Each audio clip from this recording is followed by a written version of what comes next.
Okay, excited about this week. Great challenge on the road versus a good football team. Winners of 4 straight. They're playing very well, period. They're also playing really well at home. It's a tough place to play. It's loud, so we have to be about our business, obviously. Well coached, good players, but the story with their 4-game winning streak is the turnover margin. They're doing a great job of getting the football. I think 13 maybe in the last 5 games takeaways, which is incredible. So you have to take care of the ball, and then they're doing a nice job of taking care of the ball. They're winning that turnover margin. We know how important that is to winning and losing. So huge challenge for us, AFC opponent on the road. So we have to have a great week of practice. And with that, I'll take any questions. Hey, Kevin, you mentioned how tough it is to play. With Dorian, how much of a challenge is that in his first road start in the NFL? Do you think he learned anything from how you guys handled that Seattle situation? Yeah, I think we do lean on that Seattle week. When you go into these buildings and stadiums that are that loud, there are certain things that you have to do offensively to communicate, and that's communicating in the huddle, at the line of scrimmage, on the sideline. So Dorian obviously was a big part of that and experienced that, but yeah, it's a tough place to play, and the crowd noise is a big part of that. Kevin, 4 months later, did the Greenbrier work? Did you get the intended results out of that? I don't know. I think for me, I can barely remember it. Where were we? We've had guys bring it up Yeah. in other questions. So has someone brought it up to you, that they thought it worked? Worked from which perspective? Getting the football Not team? operationally, camaraderie, chemistry. Yeah, I think when we talked about it, a part of that is wherever you go and you're under one roof, it's very organic to come together and hang out. And it's just, my experience at the Vikings all those years, we went away to Mankato, which was an hour away, and you were under one roof. Gage Hall was the dormitory, no longer standing. But I just think there was a shared group of guys in one place. So I think from that perspective, it's a way of getting guys to hang out with each other when it's hard to do when you're jumping in the car and you're heading home after practice. First impressions of Joe Flacco. Joe's done a great job. He and I have a lot of mutual people in this business that we know.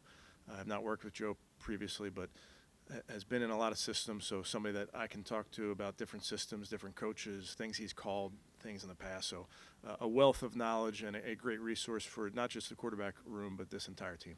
He doesn't feel the need to necessarily put Dorian at ease, knowing that he's a Super Bowl winning quarterback and what have you. Have you had those conversations with him, though, about what his role is and how he's going to kind of blend in here?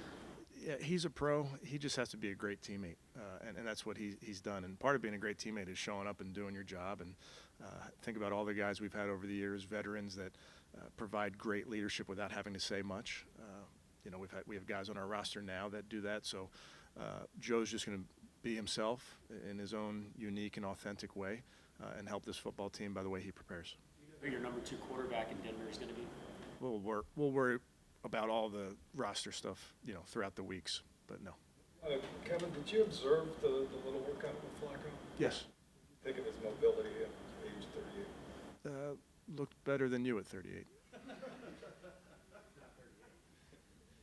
Kevin, you were obviously complimentary of what Denver's done here these last couple of weeks. First 4 weeks of the season, they lost 3 games by 1 point. And now, if you look at that 4-game win streak, they've won 3 of their last 4 games by 1 or 2 points. Turnovers, obviously part of that, but are you noticing that they're doing something differently that's kind of trying to flip those once tight games? Yeah, there's always little nuances to scheme that you adjust as the season goes on, and you come into a season thinking you're going to be doing one thing, and you oftentimes adjust based on what's in front of you and how you're doing. So there's certainly things that they're adjusting from a schematic standpoint, but I can't overstate how important that turnover margin is when you're talking about winning and losing. Kevin, it's natural for a young player when you bring in someone as accomplished as Joe to kind of wonder what it means for them. So what was your message to Dorian this week with Joe coming in? Yeah, honestly, Dorian needs to focus on his job. That's what he's done his whole time he's been here. He's done a great job. We had a spot in the room. We had to add a quarterback. I think we added a guy with great experience who fits in really well in that room. But as far as it relates to Dorian's preparation, nothing changes.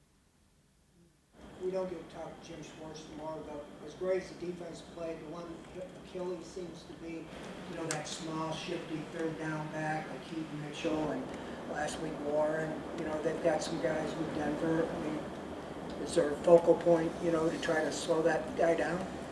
Yeah. Well, those are good players that you just mentioned, Fred. So, you're going to play in these games where there's going to be some, whether they're big and physical or small and physical, you got to find ways to get them on the ground. There's definitely plays that we can fit better, that we can tackle better. That will never change. We're always trying to play sound defense, certainly sound run defense. Takes all 11 guys doing their job, being where they're supposed to be, and then ultimately just getting the player on the ground. Victory over you guys in week 2 last year with the Jets give you kind of the knowledge or the vibe that he still has plenty left in the tank? Well, I think with Joe, he's got that's just one game. I think he has plenty of games that you can evaluate over his career. Again, brought him in for a workout to see physically how he looked, but I think it's a total evaluation of his whole career, really. What did you think of how that tackle rotation worked with Hudson and DeJuan? And is that something you want to keep doing, or was that something you did just out of necessity with DeJuan coming back? Yeah, we'll see, really, as we move forward, see how DeJuan continues to respond coming off that injury. But we'll always use our players in spots where we feel like they're best. Deshaun comes in here with that reputation, and players, gravitate to him like immediately. So how have you seen that relationship with the players and Dorian be growing? Yeah, I mean, Dorian's a rookie. He's a young player. He's, first things first, do your job, and I think he's doing that. And I think veterans respect when you're a young player and you work at your craft. So that's something that I've seen from Dorian really from day one. He works very hard at his job, and I think he's getting even better at working at his job, and his teammates see him prepare. But as the starting quarterback, when you're out there, you're leading the football team. You're leading the offense. It's just how it goes with the territory, and it's something that Dorian's very comfortable doing. He's done it his whole life. Kevin, Denzel and Grant are on that pre-practice report. Is there concern that they won't be ready for something? We'll see. It's Wednesday. With AWOC, is he a candidate for IR, or is it something No. they can keep? Russell Wilson and just how well he's been playing, especially in this 4-game stretch. Yeah, Russell's playing great. I've seen him play quite a bit over my career and just watching him. And I was fortunate enough to be part of the coaching staff down there at the Senior Bowl when he was coming out. So I got to know Russell for that week and just was an unbelievable person, unbelievable player. I think he's playing at a high level, like I mentioned, taking care of the football, running their offense really, really well, and is very capable of making those off-schedule plays that he's made his whole career. You've seen him do it in these games. He gets out of the pocket, and he can run. He can throw it to all areas of the field. So he's a major point of this offense. Does Flacco's exposure to Kubiak in Baltimore make it a little easier for him to transition to your offense? I think that helps. Some of the stuff he did with Coach LaFleur at the Jets as well. He's been in Denver, was with Rich Scangarello, so he's been in similar systems. So when you're a quarterback like Joe and you've been in a bunch of systems, you're pretty good at picking these playbooks up quickly. So he's working hard at that. And when it comes to road games, you use the crowd noise in practice to get guys ready. So how do you get them ready for being a mile high? Yeah, I think that's all every team that goes into their building talks about that. There are things that you can do during the week to prepare yourself. There's things that you can do during the game to prepare yourself. But we also have guys that have played there both as a visitor and played there as being a Bronco. So we have insight into that as well. What kind of instant cred do you have in the locker room and in the meetings and out on the field when you're a former Super Bowl MVP and these guys know you've been there and done it? Yeah, I don't know that the players look at it that way. Mary Kay, I think they see, a guy that's joined our team as a teammate is going to do whatever he's asked to do. In the meeting rooms, on the practice field, you name it, Joe's really just goes about his business. I mean, I know it's only been a couple of days, but have you seen Dorian start to pick Joe's brain at all, just about his experience in the league? I think all those conversations happen really in every meeting. I sit in there in the quarterback meetings this morning and throughout this week, you talk a lot about what you see on film and your different experiences. So I think between Joe and PJ with AVP, I think there's a lot of experienced people in there that can help a young player. Yeah, but how does Sean Payton tweak that offense over the course of this season? How are they different from where they were even maybe 4 or 5 weeks ago? Yeah, I mean, they're explosive. They have explosive playmakers on the perimeter from their backfield. You know, talked about Russell as the quarterback. I mean, they can be super explosive. And I think the thing you're seeing recently is just how well they're taking care of the ball, which complements how their defense is playing as well. Leadership.